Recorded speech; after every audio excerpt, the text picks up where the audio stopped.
Book of Wisdom, Chapter 18. Friends and Enemies. The only real enemy any man has is the man he does not understand. And the only man to really fear is the one who is afraid. While it is true that a man can be judged by his friends, it is no less true that he can be judged by his enemies. A weak character does not have enemies, but only those who pity or despise him. A declared enemy is not necessarily a source of constant danger. He is better than a false friend, and need not be an object of hatred. In fact, many enemies can be admired.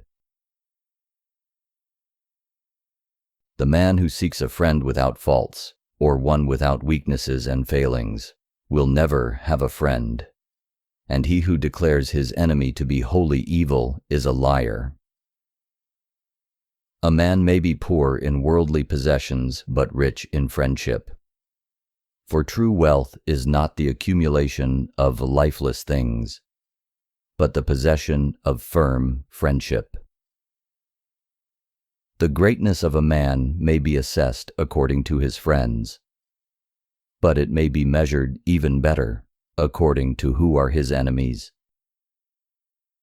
True friendship is not given its proper value in times of prosperity, and fair weather friends grow wings when the winds of adversity blow. Though misfortune reveals the friend, it also discloses the enemy.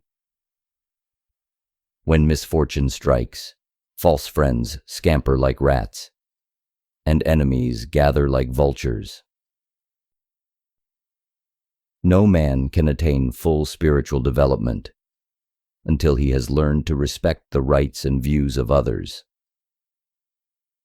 Help others along the path, and the right way will be pointed out.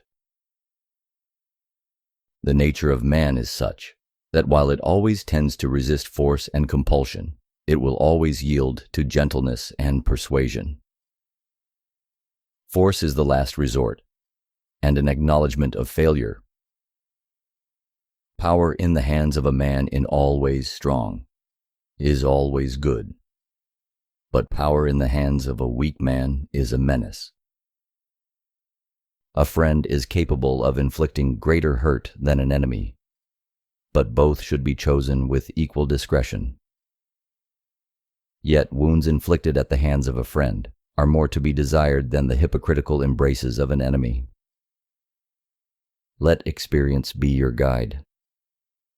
He who has tasted honey knows it to be sweet, while he who has tasted the fruit of evil knows it to be bitter. Do not take a fornicator as a friend, or you admit a wolf into the sheepfold. Enslaved by his urges, he will never be constant, and always a weak reed to lean upon. As a dog leaves its kennel to return to its vomit, so is a fornicator drawn back to the woman with whom he relieves himself. Genuine friendship between man and woman is said to be impossible, but this is the talk of weak characters, of whom many burden the world. When the relationship of love between man and woman is hallowed, as it should be, and elevated far above sordid relationships, between the two there will be a place for friendship.